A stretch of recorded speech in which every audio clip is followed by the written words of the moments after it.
अस्सलाम वालेकुम वरहमतुल्लाहि वबरकातुह। अल्लाह तबारक व तआला का बेहतरीन एहसान करम है कि अल्लाह तबारक व तआला ने हमें रमज़ानुल मुबारक का महीना इनायत फरमाया और साथ ही साथ उस बाबरकत महीने के अंदर जो हमारी ज़रूरत है खाना पीना, उसको भी अल्लाह तबारक व तआला ने बाइस अजर व सवाब करार दिया। अब ये कैसे है, आओ हम जान लेते हैं कि अल्लाह तबारक व तआला का कानून जो है वो एक अजीब व गरीब किस्म का है कि उसके यहाँ हर चीज़ के खजाने मौजूद हैं। बस अल्लाह तबारक व तआला बहाने तलाश करते हैं कि मैं अपने बंदे को किस तरह से अजर व सवाब के एतबार से बढ़ाता चलूं। बताना चाह रहा हूँ दुनिया में क्यों भेजे गए हैं, इसका मकसद वमा खलक़तुल जिन्न वल इंस इल्ला लियअबुदून है कि अल्लाह तबारक व तआला ने हमें इबादत के लिए भेजा है।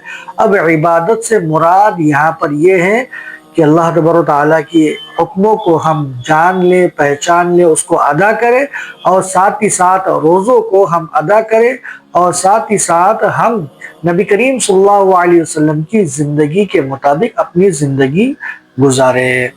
और अल्लाह तबारक व तआला हर चीज़ पर कादिर है। अब हम ये जान लेते हैं कि ये जो सहरी वाला जो अमल है रमज़ानुल मुबारक के महीने में, अब ये सहरी क्या है?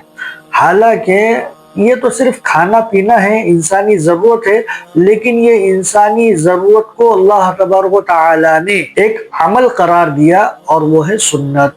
अगर हम सहरी करेंगे तो हमको अजर व सवाब मिलेगा और ना करने पर रोज़ा अगर ये छोड़ देना है तो ये हमारी कमज़ोरी है और हमारी ये कम हिम्मती है जिसकी वजह से हम सहरी नहीं कर पा रहे हैं और रोज़े को भी हम छोड़ रहे हैं।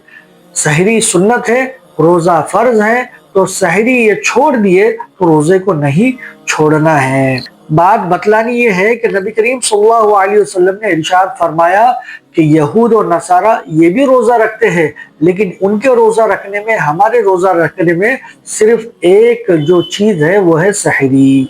सहरी अगर हम करेंगे तो यहूद और नसारा के तरीक़े पर हम नहीं रहेंगे, तो ये सहरी सुन्नत है। एक हदीस में आया है कि ये सहरी मुसलमानों के लिए बाबरकत है।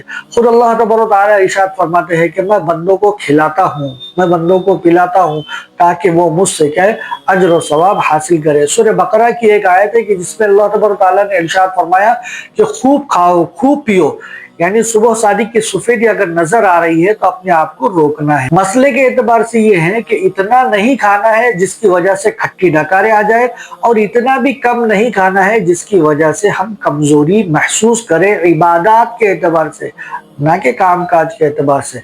और एक हदीस में है कि नबी करीम सल्लल्लाहु अलैहि वसल्लम ने इरशाद फरमाया कि अल्लाह तबारक व तआला और फरिश्ते सहरी खाने वालों पर रहमत नाजिल फरमाते हैं। अगर भूख नहीं है तो कम से कम कुछ छुआरे यानी खजूर हम खा ले, दो चार हम खजूर खा ले, ये सुन्नत अमल है।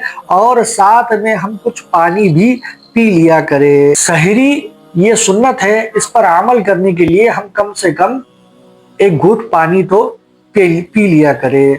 आप सल्लल्लाहु अलैहि वसल्लम का इरशाद है कि सहरी खाने में बरकत है। नीज ज़ैद बिन साबित रज़ियल्लाहु अन्हु से रिवायत है, नबी करीम फरमाते हैं कि हम वसल्लम के साथ सहरी खाई, फिर आप सल्लल्लाहु अलैहि वसल्लम नमाज के लिए खड़े हो गए।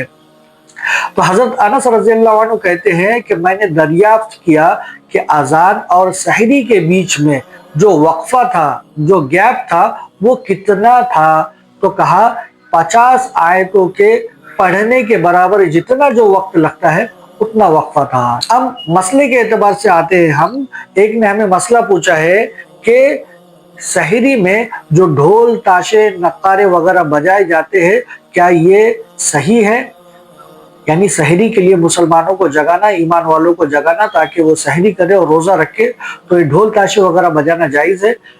जवाब इसका इस तरह से है कि अगर वो गाने की शक्ल में है तो वो हराम है। ऐलान की शक्ल में है, जैसे निकाह का एक ऐलान होता है या किसी की वफात का ऐलान होता है या फिर जंग में जाने के एतबार से जो हदीस में साबित है, तो एक ऐलान होता था ढोल के जरिए से, तो वो ऐलान करना जायज़ है, इसमें किसी किस्म की कबाहत नहीं। दूसरा मसला ये है कि हमारे एक साथी ने ये मालूम किया जिनका नाम जैद है کہ بہت سے لوگ وقت کے اعتبار سے ناواقف ہے، ان کو معلوم ہی نہیں ہے کہ وقت کب ختم ہو رہا ہے اور کب شروع ہو رہا ہے۔ تو سحری کا وقت معلوم کرنے کا طریقہ یہ ہے کہ جتنا ہو سکے ہم کوشش یہ کریں کہ صبح صادق کا انتظار کریں۔ اگر صبح صادق ہو گئی، یعنی سفید دھاری طرح اگر ہم کو بادل میں دکھ رہی ہے، تو ہم سمجھ لیں کہ سحری کا وقت ختم ہو گیا، اب نماز کا وقت، فجر کی نماز کا وقت شروع ہو گیا۔ ایک سوال یہ ہے کہ سحری کرنے کے بعد اگر سو گئے اور آنکھ لگ گئی اور منہ میں کچھ ذرات یا دانے وغیرہ تھے اور اٹھنے کے بعد معلوم ہوا کہ ارے منہ میں ایسے ہی، تو بہتر یہ ہے کہ کلی کر کر اس کو پھینک دے۔ اگر وہ اس کو نگل لے گا تو روزہ ٹوٹ جائے گا۔ اذان ہونے کے بعد اگر سحری کر رہے ہیں تو معلوم کرنا ضروری ہے کہ اذان اگر صبح صادق سے پہلے اگر ہوئی ہے تو کھانے پینے میں کوئی حرج نہیں۔ اگر صبح صادق کے بعد اگر اذان ہو رہی ہے اور آپ کھا پی رہے ہیں تو آپ کو قضا لازم آئے گی۔ ہمارے ایک ساتھی نے ہم سے ایک سوال کیا کہ بغیر سحری کے اگر کچھ کھا پی لیے تو روزہ ہو گیا نہیں؟ تو روزہ یہ جو ہے فرض ہے، سحری یہ روزہ رکھنے کے اعتبار سے مستحب عمل ہے۔ تو ہمیں کوشش یہ کرنا ہے کہ جتنا ہو سکے ہم اپنے جسم کو طاقت کے لیے، قوت کے لیے کچھ کھا پی لیا کرے۔ اور ایک سوال یہ ہے کہ اگر رات کو تراویح کی نماز پڑھنے کے بعد ہم سب سو گئے اور کوئی بھی گھر میں بیدار نہ ہو پایا، یعنی کوئی نہیں اٹھ گیا، سب سو گئے، اور اذان ہونے کے بعد یا فجر کے وقت وہ اٹھ گئے، سب کے سب اٹھ گئے، تو اب سحری کرنے کا کیا حکم ہے؟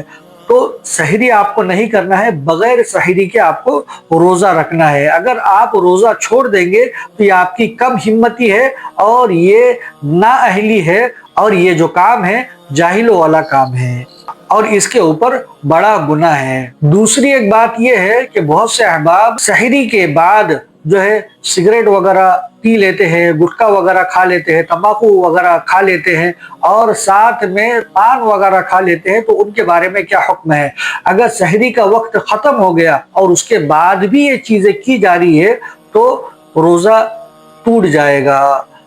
تو بہتر یہ ہے کہ کوشش ہم یہ کریں کہ سحری جلد کر لے اور اپنی جو بھی ضرورت ہے اس کو جلد سے جلد ہم اس سے فارغ ہو جائیں۔